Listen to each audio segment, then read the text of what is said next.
juntos novamente para seguirmos com a leitura do livro O Dom da Mediunidade, um sentido novo para a vida humana, um novo sentido para a humanidade. É um trabalho da doutora e pesquisadora Marlene Nobre. Nosso cartão de visita. Para obter mais respostas no estudo da mediunidade, é preciso, antes de tudo, compreender a real constituição do ser humano. Além do corpo físico, ele é formado pelo espírito e os envoltórios sutis. Entendemos por envoltórios sutis os corpos invisíveis de que a alma se reveste, o perispírito e o corpo mental. Ambos constituídos de matéria quintessenciada, até o momento não detectada pelos aparelhos comuns existentes na Terra. Para compreendermos o que é matéria quintessenciada, é preciso relembrar as instruções que os espíritos deram a respeito do fluido universal, uma vez que ambos os conceitos são muito semelhantes. Fluido universal é o elemento primitivo ou mais simples que entra na constituição da matéria. Todos os elementos químicos existentes na Terra são, portanto, transformações dessa matéria primitiva. Do mesmo modo, o perispírito e o corpo mental são considerados matéria, embora de natureza desconhecida, formada de arranjos especiais desse fluido universal. A matéria elementar é, portanto, suscetível de experimentar todas as modificações e de adquirir todas as propriedades, tendo sido isso perfeitamente sintetizado pelos espíritos na expressão tudo está em tudo.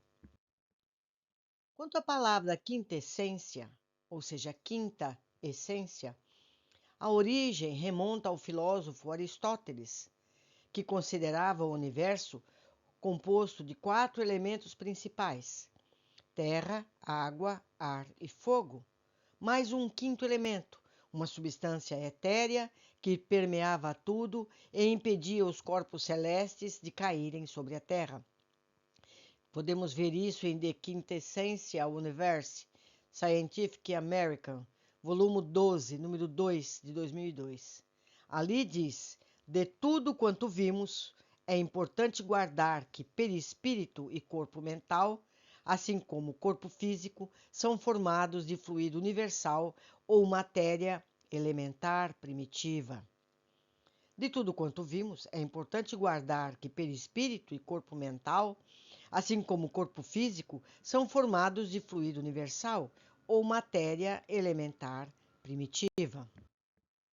O mais interessante é que em 1998, 3 astrofísicos da Universidade da Pensilvânia, Robert Caldwell, Raoul Davy e Paul Steinhardt, introduziram o termo quintessência para designar um campo dinâmico quântico que é gravitacionalmente repulsivo e que explicaria a presença da chamada matéria escura no universo. Esse tipo de matéria escapa às nossas observações diretas. Temos certeza, no entanto, de que ela existe porque observamos os seus efeitos sobre a matéria luminosa. Vários astrônomos apresentaram teorias para explicar a sua existência. A da quintessência é apenas uma delas, mas a natureza da matéria escura permanece uma incógnita.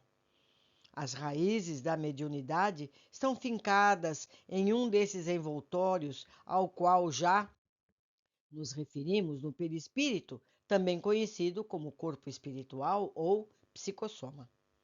Por suas propriedades, ele permite a ação do espírito sobre a matéria, concentra em sua organização a perfectibilidade dos sentidos, possibilitando ao ser humano fazer uso de um novo sentido, que expanda sua capacidade de comunicação muito além dos sentidos corpóreos. Constituído de matéria ainda desconhecida dos encarnados, obviamente, não dispomos de tecnologia adequada para detectá-lo nem pesquisá-lo. Segundo Revelações, que está no texto roteiro da Federação Espírita Brasileira, em sua segunda edição, nas páginas 29 e 31. Ele preside a formação do corpo físico, Sem ele, aliás, o espírito não poderia atuar sobre a matéria. O organismo delicado, sutil, tem extremo poder plástico, modifica-se sob o comando do pensamento. É formado de uma túnica eletromagnética, constituída, por sua vez, de átomos e partículas derivados de matéria elementar primitiva, a mesma da qual são feitos os corpos físicos e que se encontra disseminada em todo o universo. Por isso mesmo, tem peso específico no plano em que se encontra.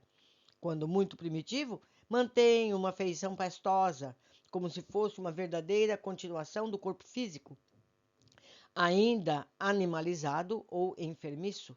Somente ganhará uma feição mais diáfana e luminosa com o progresso mental adquirido ao longo de encarnações sucessivas. Quanto mais nos aproximamos das gloriosas construções do espírito, maior é a sutileza de nosso envoltório, que passa a combinar-se facilmente com a beleza, a harmonia e a luz reinante da criação divina. Entre a terra e o céu, em seu capítulo 20. Com relação aos centros de força, ou chakras, que fazem parte da constituição do corpo espiritual, vejamos as explicações do instrutor Clarencio, exatamente desse livro citado, Entre a Terra e o Céu, no seu capítulo 20.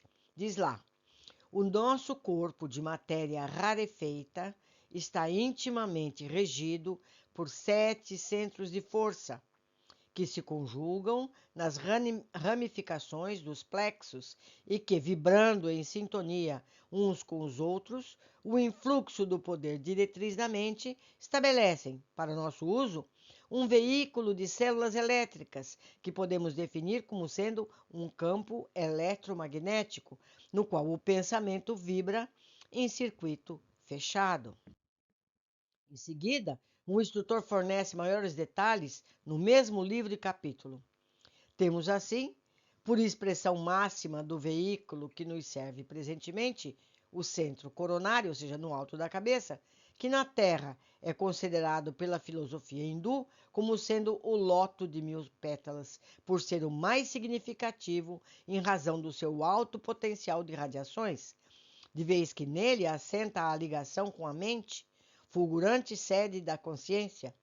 Esse centro recebe em primeiro lugar os estímulos do espírito, comandando os demais, vibrando, todavia, com eles em justo regime de interdependência.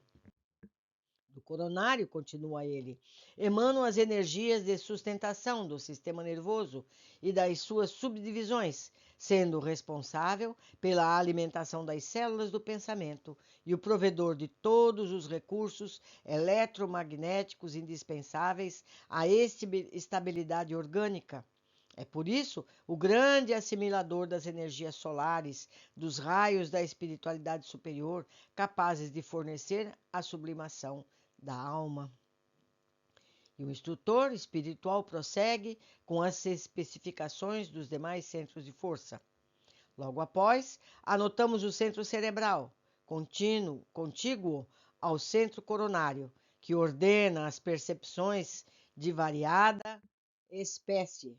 Percepções essas que, na vestimenta carnal, constituem a visão, a audição, o tato e a vasta rede de processos da inteligência que dizem respeito à palavra, à cultura, à arte, ao saber. É no centro cerebral que possuímos o comando do núcleo endocrínico, referente aos poderes psíquicos. Em seguida, temos o centro laríngeo, que preside os fenômenos vocais, inclusive as atividades do timo, da tireoide, das paratireoides. Logo após, identificamos o centro cardíaco, que sustenta os serviços da emoção, do equilíbrio geral. Prosseguindo em nossas observações, assinalamos o centro esplênico, que o corpo denso está sediado no baço, regulando a distribuição e a circulação adequada dos recursos vitais em todos os escaninhos do veículo de que nos servimos. Continuando, identificamos o centro gástrico, que se responsabiliza pela penetração de alimentos e fluidos em nossa organização. E, por fim, temos o centro genésico, em que se localiza o santuário do sexo, como templo modelador das formas e estímulos. São, portanto, 7 os centros de força: coronário, frontal, laríngeo, cardíaco, esplênico, gastro e genésico. Cada um deles tem correlação com órgãos e estruturas orgânicas e desempenha funções específicas dentro do que conhecemos como fisiologia transdimensional, que engloba espírito, perispírito e corpo físico. Nesse estudo, porém, não nos deteremos em maiores detalhes sobre os chakras, mas o leitor, se o desejar, encontrará farto material de estudo na literatura espiritualista, da qual temos citados alguns exemplares lá nas referências bibliográficas e nas notas de rodapé, que eu, leitora, estou colocando no corpo do texto. Com essa explicação, os espíritos chamaram a atenção de Kardec para a aura, espécie de atmosfera que se irradia do corpo, formada por pensamentos e produções espirituais. Isso está em Obras Póstumas, capítulo Manifestações dos Espíritos, itens 10 e 11, e Mecanismos da Mediunidade, em seu capítulo 4º. O perispírito não se acha encerrado nos limites do corpo, como uma caixa. Por sua natureza fluídica, ele é expansível, irradia para o exterior e forma em torno do corpo uma espécie de atmosfera que o pensamento e a força de vontade podem dilatar mais ou menos. Daí segue que pessoas há que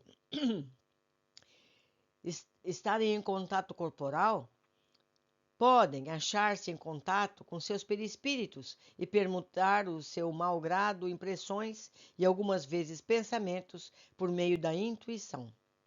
André Luiz, em Mecanismos da Mediunidade, em seu capítulo 10, também tem importantes lições sobre o tema. A seguir.